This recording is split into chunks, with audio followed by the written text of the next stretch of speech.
क्या उत्तर प्रदेश में ऐसे हालात जो पैदा हुए हैं जिसमें ब्राह्मणों को एकजुट रखने के लिए भारतीय जनता पार्टी को कोशिश करनी पड़ रही है?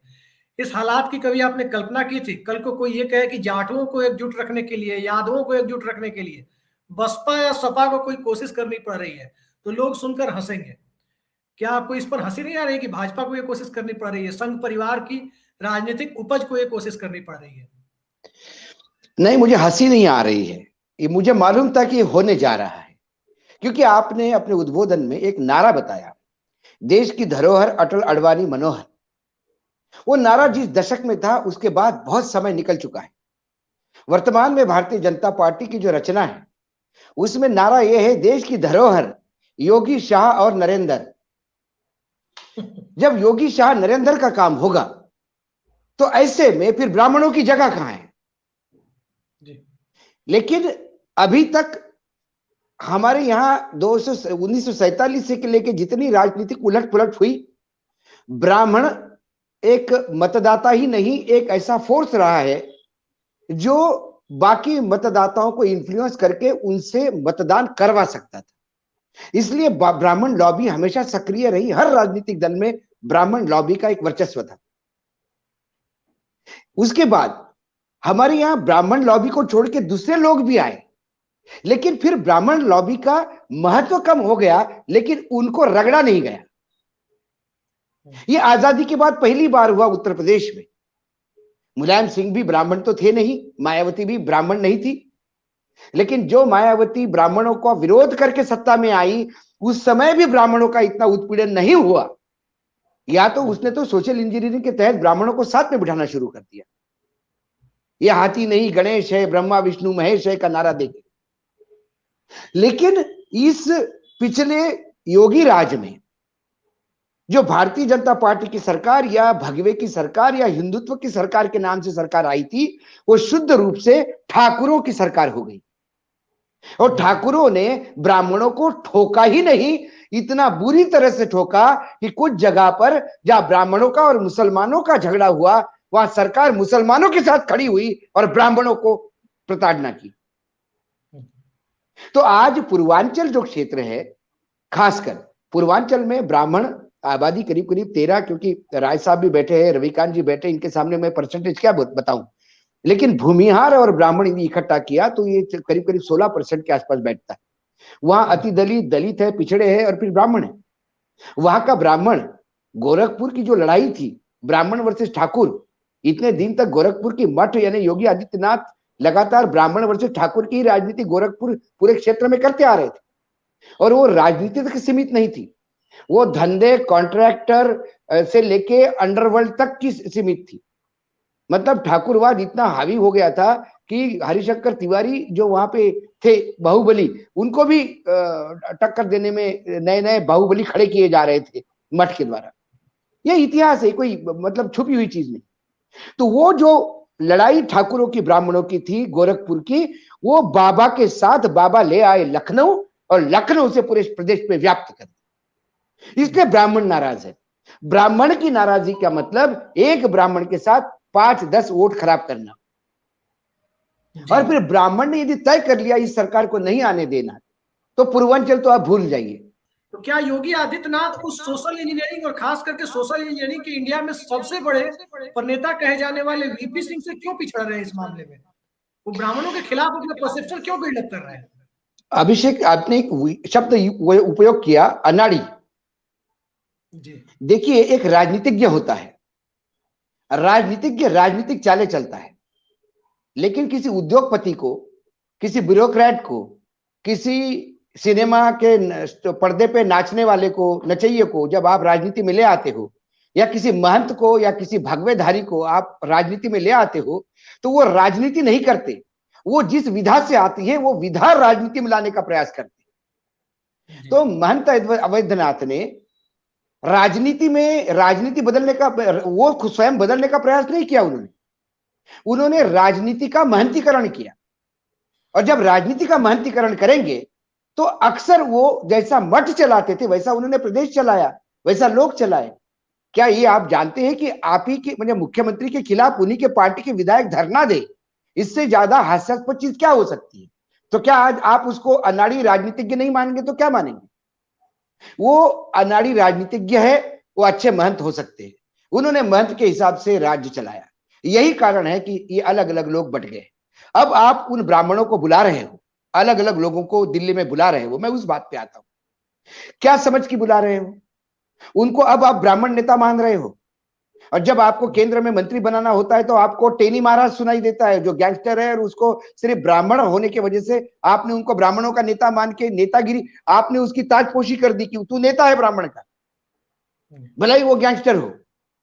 दूसरी तरफ कांग्रेस का जो लाइबिलिटी थे, कांग्रेस के ऊपर जो बोझ बन चुके थे, वो जतिन प्रसाद आप लेके आए, जो अपने चाची को तक चुनाव नहीं लड़ा जीता पाए जिला परिषद का, उनको आप लेके आए और आपने राज्य में मंत्री बनाया।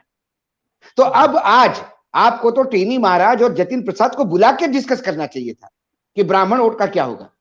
आज आपको उन ब्राह्मणों की क्यों बुलाना पड़ रहा है जिनको आपने ना केंद्र में ना राज्य में कभी तवज्जो दी है, और अभी समझा के भी क्या समझाएंगे? क्योंकि ये लोग जब जाएंगे समझाने के लिए तो क्या समझाएंगे कि योगी जी अगली मुख्यमंत्री नहीं होंगे या योगी जी सुधर जाएंगे? ये क्या बताएंगे? ये सिर्फ प्रताड़ना की कहानियां सुनेंगे। जब जब जाएंगे पूछने तब तक वहां से कुछ सुन के आएंगे। इसलिए ये एक्सरसाइज जो है वो आखिरी मरने के पहले जो आदमी जो फड़फड़ाता है दिया, वैसा ये सारी एक्सरसाइज फड़फड़ा रही है। आप फटाफट करोड़ों रुपए के प्रोजेक्ट सैंक्शन कर रहे हो, पूरे 5 साल आपको नहीं लगा। अभी पिछले 1 महीने में ही प्रधानमंत्री को इतना समझ में आ गया कि 1800 करोड़, 800 करोड़, 900 करोड़, 1000 करोड़ दनादन कपड़ा ऊपर जा रहा है, नीचे नीचे सब दिखा दे रहे हैं कि ये होने जा रहा है, ये होने जा रहा है। सिर्फ अभी 1 महीने में इतना हो रहा है। आप जो 1 विज्ञापनों महीने में की छप बात रहा कर है। रहे हैं अशोक कुमार खेड़े जी, 1 महीने की जो बात आप कर रहे हैं, बिहार के विधानसभा चुनाव के पहले 2015 में इसी तरह से नरेंद्र मोदी ने जाकर 1.25 लाख करोड़ के पैकेज की बात की थी। वो पैकेज आज 2015 से 21 खत्म होने को है।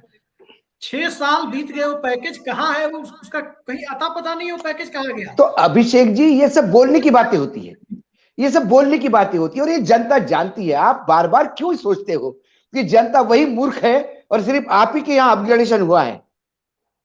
जितना अपग्रेडेशन आपके यहाँ हुआ है उतना उधर भी हुआ है। मैंने पहले भी बंदर की कहानी सुनाई थी आप ही के चैनल पे, इसी प्रोग्राम में।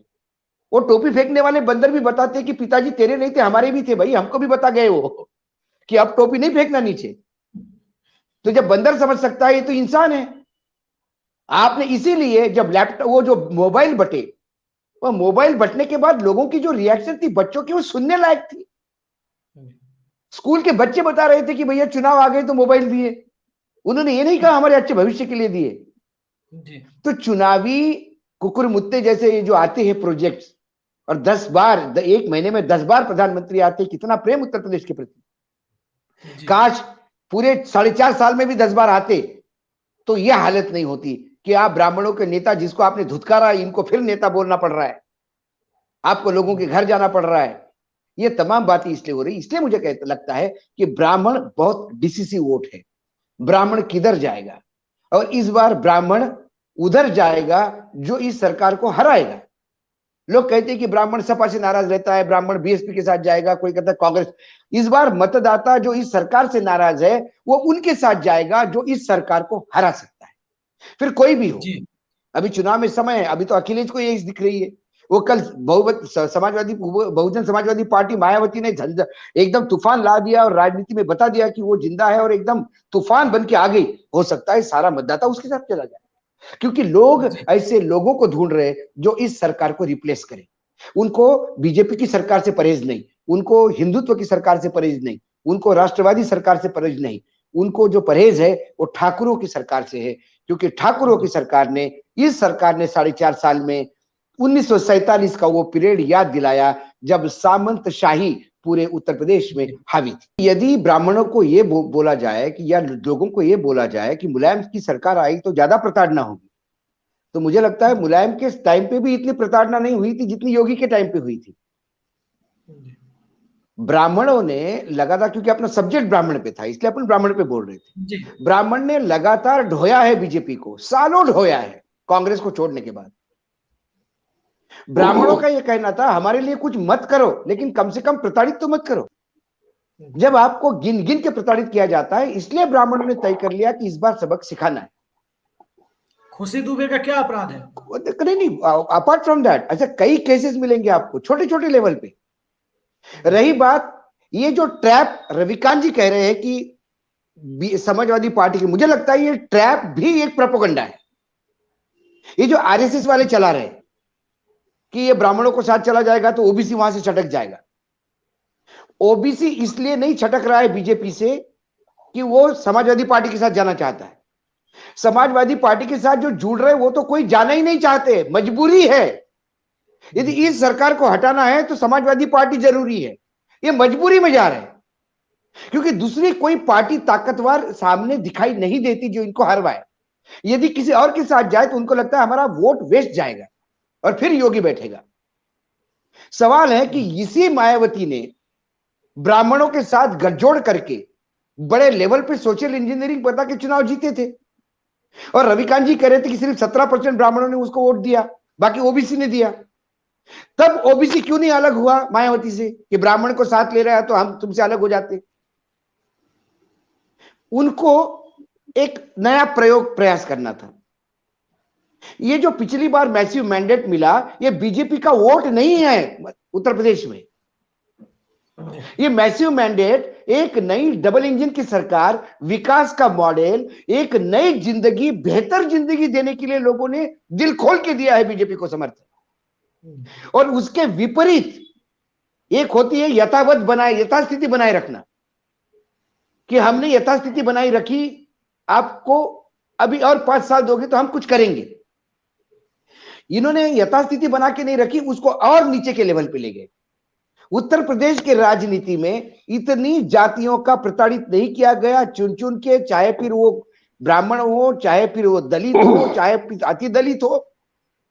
तो अति दलित और दलित जो लगातार बीजेपी के साथ नए सोशल इंजीनियरिंग में साथ में रहे, जो गोविंदाचार्य की बात की थी राय साहब ने, वो लोग भी सोच रहे हैं कि हमको कुछ दो मत, प्रताड़ित तो मत करो। और ठाकुर देखो, जब जब यादवों ने भी प्रकोप किया, अब सवाल है कि तुम्हारे प्रकोप से मेरा प्रकोप अच्छा, कौन सा प्रकोप घनघोर है ये देखना। यादव ने भी प्रकोप किया होगा, किसी पत्रकार को डांटा होगा, लेकिन मकान नहीं खाली करवाए, पत्रकारों को जेल में नहीं भेजा। वो मुलायम सिंह जी कई पत्रकारों से नाराज भी थे तो उन्होंने प्रेस कॉन्फ्रेंस में पूछ लिया था एक पत्रकार से, अरे भाई वो सवाल का जवाब दे दूंगा लेकिन तुम जो 2 प्लॉट मेरे से ले गए थे उसका क्या हुआ, घर बनाए कि नहीं। उनकी पत्रकारों को समझ देने का एक तरीका था, उन्होंने पत्रकारों को यह नहीं बोला कि तू बहुत सवाल पूछ रहा है, बाहर निकल, तेरे को अभी पुलिस इंतजार कर रही है। ये जो प्रताड़ना हुई है इसके खिलाफ लोग हैं।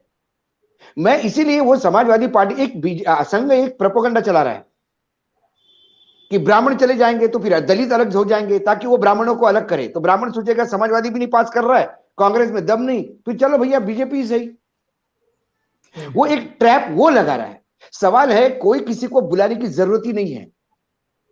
मैं ये मानता हूं, राय साहब की भी बात मानता हूं और मैं रविकांत जी की इस बात को मानता हूं कि ये बैटल हाफ वन है। मैं बार बार कहता हूं ये जो रश है, ये जो लोग आ रहे हैं, ये बेरर चेक है।